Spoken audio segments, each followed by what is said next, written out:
Very few people ever do that because they feel a funny feeling. They sense that they've got a couple of wet fish down here. They know what to do with them. Then he'd notice all sorts of funny things about us.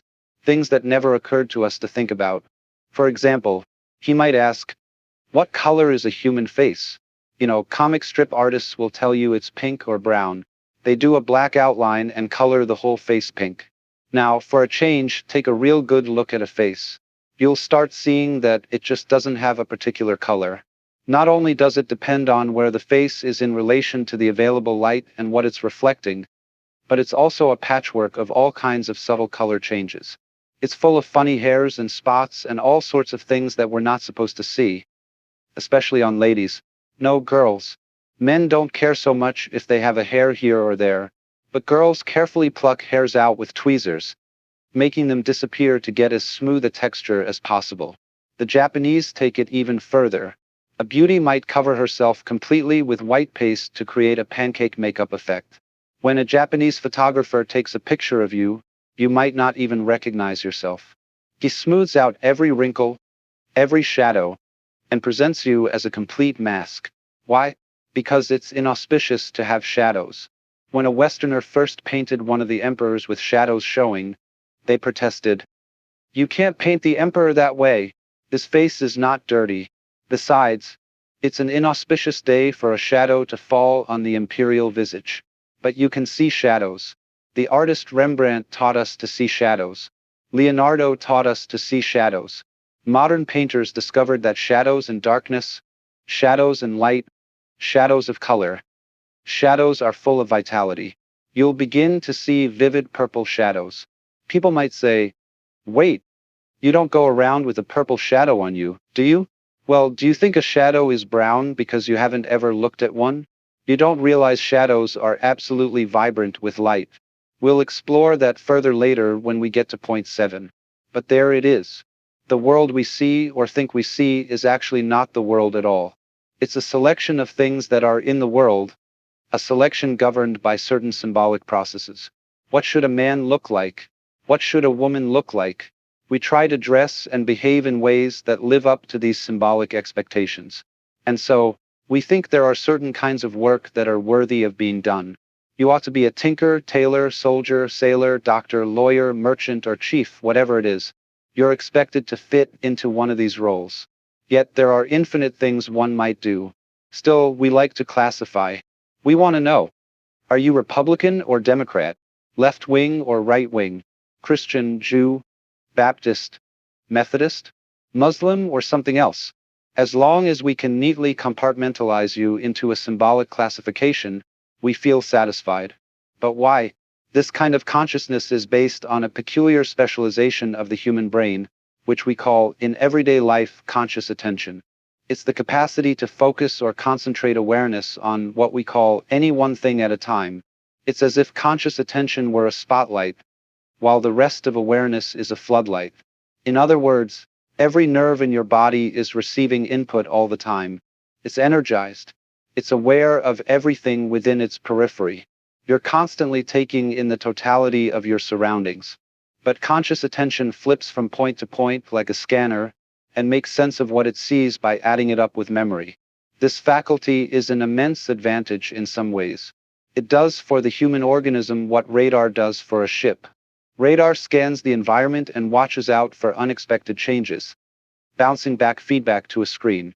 Similarly, conscious attention scans the environment, watching for potential threats or opportunities for advancement. But conscious attention needs programming what to attend to, what's important. So, as we teach a baby language, we program its radar. Watch out for cars on the street. Watch out for that dog. Watch out for this and that. We, as a human community, place so much importance on this radar, so much psychic investment, that we begin to believe we are the radar. We identify the self with the radar, not with the rest. So when I say I mean I do this. I walk, I talk, I think, I run, I hit. But other things, the beating of my heart, the breathing of my lungs, the functioning of my glands, the shape of my bones, those are all considered things that happen to me. They're not something I do. In the same way, when it rains, it happens to me. I don't make it rain. but I walk. So, what's happened is we've identified ourselves with the I, the point of conscious attention and voluntary control. That's me. Everything else? That's something that happens to me. In this way, we've disowned most of ourselves. It's not me, we say. The body becomes merely a vehicle we use like an automobile. So, if I say to a young woman, "Gee, you're beautiful," she might reply, "Oh, you're so typical. All you think about is bodies. I may be beautiful, but I got my body from my parents. I want to be admired for myself, not my chassis." See, she's a little chauffeur. She declined to say she had disowned herself. She disowned her body and said, "It was given to me by my parents. I'm not responsible for it." Or a child, in rage, can say to his parents, "I never asked to be born. It was you who brought me into this world." And that child doesn't know that when the father was going after the mama, there was just an evil gleam in his eye. That evil gleam in your father's eye was you. Just as it was you that made it, you that was the little swimmer. That was you, the fetus. Just as your heart is you, all that was you too. But, you see, this waking consciousness, this public consciousness, ignores that altogether because it sets limits, and rather arbitrary limits, to what you are. You are just that voluntary center. You are that beam of consciousness that sweeps over the environment and sees things in series, one after another. Especially if you use a language that relies on an alphabet, spelling everything out one after another. You see words strung together into sentences that build up meanings. On the other hand, if you work in terms of an ideographic language, although it's true that an ideograph has parts like words do, the parts of a word always follow each other in one direction, whereas the parts of an ideograph may go in entirely different directions. See? Take this, for example, Dao in Chinese. I take it all in at once. I need a sentence to translate that word into English, but it's more of a picture than ordinary words. When you grasp all the elements of the picture simultaneously, you see the form altogether at once. That is nearer to the way nature exists. Things in nature exist altogether at once. Everything happening everywhere, all at once. Now, if we try to describe it with words, nature won't stop for us to do so. By the time we've described it, it's already changed. You see now what you notice. The way the world seems to you, the way its logical connections seem to depend on whether you have words for it or whether you have symbols for it.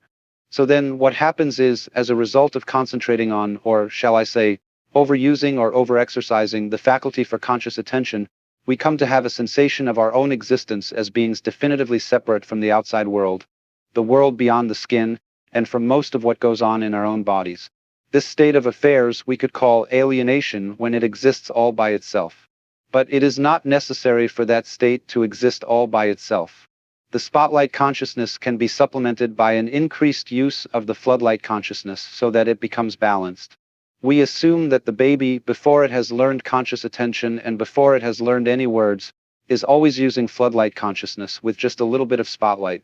Therefore, it would feel, as Freud supposed, oceanic, that is to say, at one with its surroundings. Later, when words are used and it is taught to be itself, and to construct the outside world as society conceives and constructs it, the baby develops a sense of having a separate ego. This development is brought about by means of a stratagem that gives the infant a great deal of confusion. Since the baby is given a sense of identity by parents, teachers, relatives, and other children, it is unable to resist the pressure put upon it by the social group. The pressure of a group, even upon an adult, is enormously powerful, much more so on a child. The odd thing is that, by the commanding pressure of this group, the child is informed that it is free, that it is an independent agent and an originator of actions for which this separate identity is to be held responsible. In that, you see, lies a weird gimmick. The baby is told that it must be free. You are ordered to be free. That is to say, you are required to do actions that will be acceptable only if you do them voluntarily. This basic contradiction underlies our sensation of personal existence.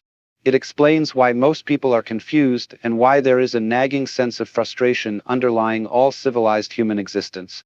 You are trying to solve a self-contradictory and therefore insoluble problem: how to be responsible. You see, the word responsible carries its own contradiction. It implies freedom. You are able freely to decide upon your own actions. But at the same time, you must be responsible. You must do what you're told. That paradox creates the sense of the separate ego, which, if anything, is a hallucination because it does not correspond to any kind of scientific fact whatsoever. The separate organism, although having a clear outline and identity in one sense, and although every human character is unique, nevertheless goes inseparably with its environment. The behavior of the organism and the environment is a single field of behavior. These are the facts as seen by physicists, biologists, and ecologists. But our experience, our sensation of our own existence, is not in accord with these facts. So, what seems necessary for us to do is not to try to get rid of the sense of having a separate ego.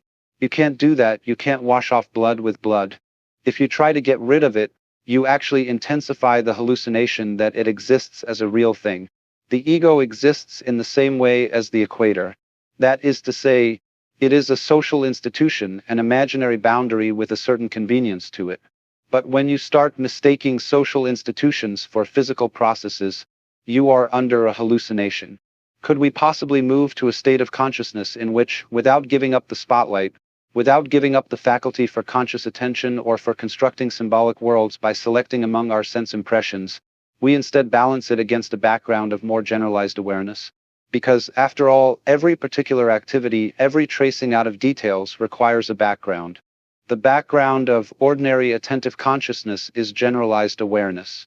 The more you become aware of this generalized awareness, the more you realize that you and the external world, right out to the furthest known galaxies, are a single process. When this begins to appear, one moves into a state I call sensory awareness. There is a Zen saying, when looking for the pillow in the dark, the mind is all in the hand. It flows like water, water that carries all the patterns in its network of sunlight, the ripples, and so on. In the same way, the world has all this complexity, but it constantly flows because there are no hang-ups. So then, the royal road to this state is giving up, letting go of the sense of urgency that you ought to do something, that something is required of you. Understand, for example, that looking at a rubber band on your fingers can be just as important as anything else you might do. In other words, being here in this moment and listening to the sound of my voice, without paying the slightest attention to what it means, can be as significant as anything in the universe. Why not? Is the tree outside important? It's beautiful, isn't it? Is it worth looking at? Certainly. But it's not achieving any grand mission in life. It's simply being a tree. As Emerson said in his essay on compensation, these roses under my window are not concerned whether they are better than last year's roses, or whether next year's roses will surpass them. There is simply the rose. It lives for today. And that's the point. When you learn the art of meditation in this way, you'll see others rushing around wildly, like chickens with their heads cut off, believing they're going somewhere, yet completely deluded. They're already there, and they don't even know it. That's why they're rushing around so wildly. But you can begin to learn that you are already here now. And the extraordinary thing, as you start to see the world from this perspective, especially as you see people this way, is that you realize they are valid natural processes, just like trees, birds, and clouds. Now, have you ever criticized a cloud for being badly shaped? Have you ever seen patterns in foam that made an aesthetic mistake? Of course not. There was once an 18th century classicist, one of those people who adored formal gardens and Greek palaces, who criticized the stars for not being symmetrically arranged. But such an idea would never occur to us today. We don't want our stars in wretched geometrical patterns. We love to see their scatter, their curious groupings in the sky, in a marvelous irregular order, a marvelous odorless order, if you will. The funny thing about clouds, stars, mountains, and all natural outlines is their beauty. They have a quality that distinguishes them from being messes.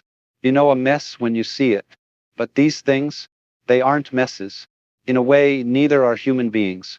When you see human life as something akin to the shape of a tree, or a cloud, or something like that, you stop judging it. And here's the key. You have to know this about yourself. This is the beginning of everything, the beginning of wisdom. To see that you really don't need to go anywhere. You don't have to get better than you are. With all your